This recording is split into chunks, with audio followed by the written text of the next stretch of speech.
Those who find mediation attractive because someone else is telling them about it or they read it somewhere, they fail to realize these criterias.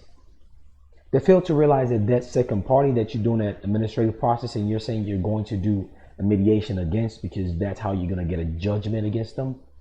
They fail to realize that that second party that they're doing the administrative process against has to agree to that mediator, which is a neutral third party. And they also have to agree to that venue. Here's the key. Their mere acquiescence with mediation, where there is no substantive law like the Constitution involved, fettered to an oath of office. Absent of that, their lack of response is not acquiescence.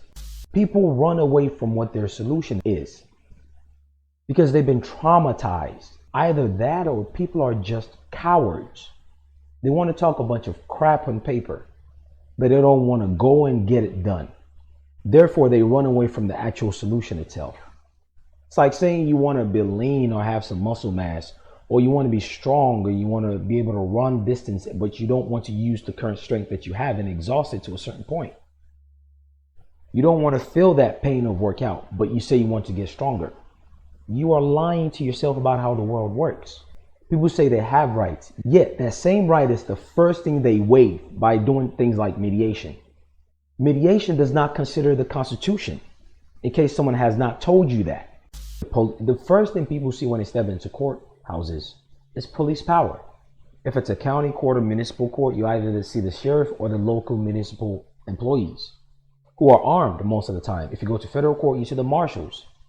That deters people. Most people are cowards. That kills 90% of the mental power people need to even succeed. And that mental power is the key to everything in life. And that mental power is the key to everything in life. And that mental power is the key to everything in life. Besides that, they've been turned into defendants their whole life, using these same court systems because they've abandoned their rights. Now, because they've been punished as defendants because they don't know their rights, they are now furthering that by abandoning their right once more by going to mediation.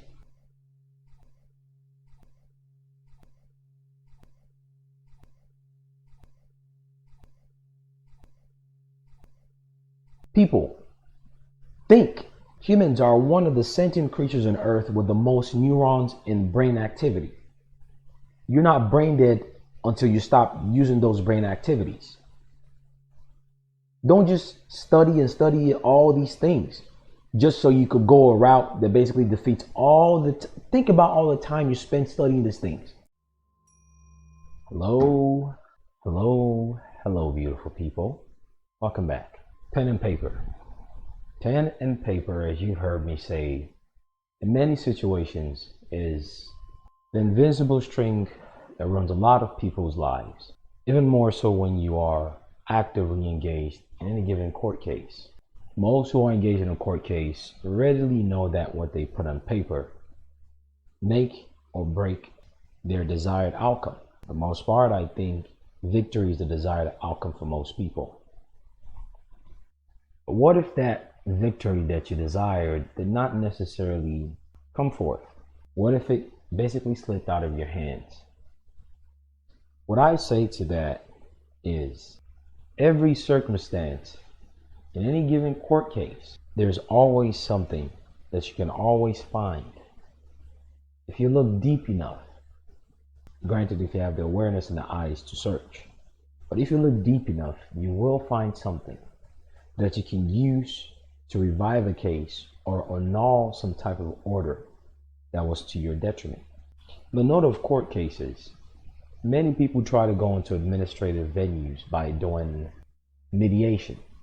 We went over mediation in these past videos.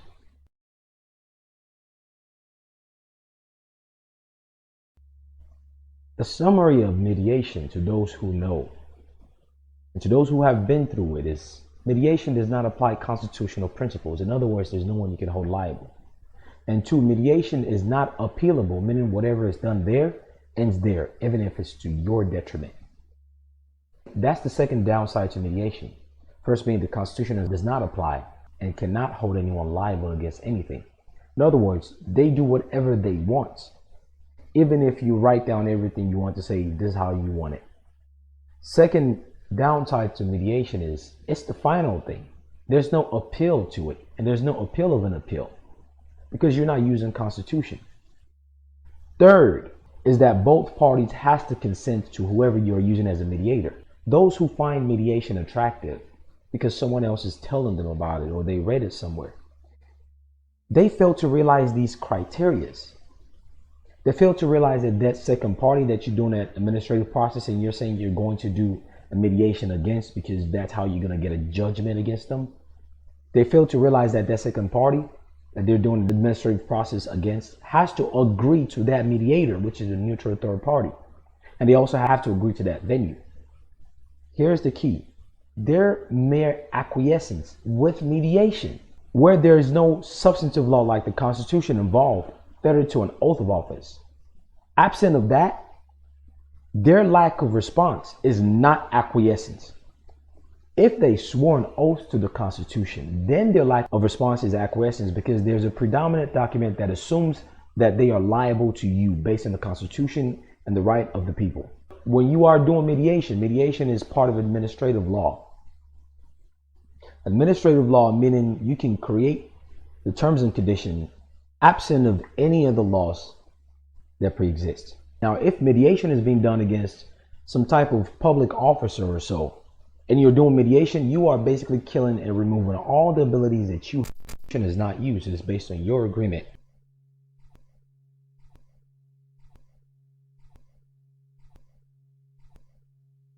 And that mediator, which is the third party, does not even have to have any formal background when it comes to understanding the principles behind what you're bringing forth. So now you say you have your mediator because you found something that might favor you. Good, but did that other party consent to it? And why did they not consent to it? These lawyers that they're handing your papers to once you send it to them know the fact that these requirements are the dominant factor behind this thing called mediation that everyone is going to. Point in case being, you should stop running away from the former courthouse. As much as you might have been traumatized towards it, don't just study all these things just so you could go a route that basically defeats all the think about all the time you spend studying these things. Make it worth it at least. Have some courage. Courage is what makes it work. And those who say they have courage, they're just gung-ho screwing things up for themselves and everyone else. Maybe it's good that some people are seeking mediation because if they're not that competent to realize these basics we've just spoken of, then maybe they should stay out of courthouses because now they'll be creating track records to screw it up for those who already know what's going on. So now when those morons based on inductive and deductive reasoning, they see someone carry a similar name or start talking about right, they think they're as dumb as the previous man. So on that end, it's actually good that most people are not going into courthouses. But if you ultimately say you have a right and you really want to see a change, that's where your solution is. Because that's where constitutions are first enforced. And if you want to do it outside of court first, then do it right. Don't think you're going to do it outside of court and mediation be the end. Be honest with yourself about how reality works. What we're about to speak of, called the Brady rule, does not apply to mediation in any way. So you have no recourse at all. Relief, remedy, restitution, and recourse are all branches of the same tree, but they bear different fruits slightly based on what you're looking for. Restitution is it restores you back to where you were.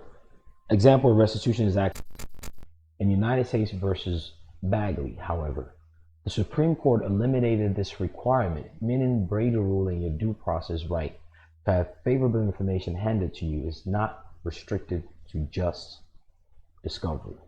In Bagley, however, the Supreme Court eliminated this request requirement and stated that the prosecution has a constitutional duty to disclose all material favorable information in their possession to defendants, regardless of whether it is requested. See the reason why I made that video on disclosure? Regardless of whether you request it, they are mandated to give you that which favors you, that is within their possession. It's called disclosure.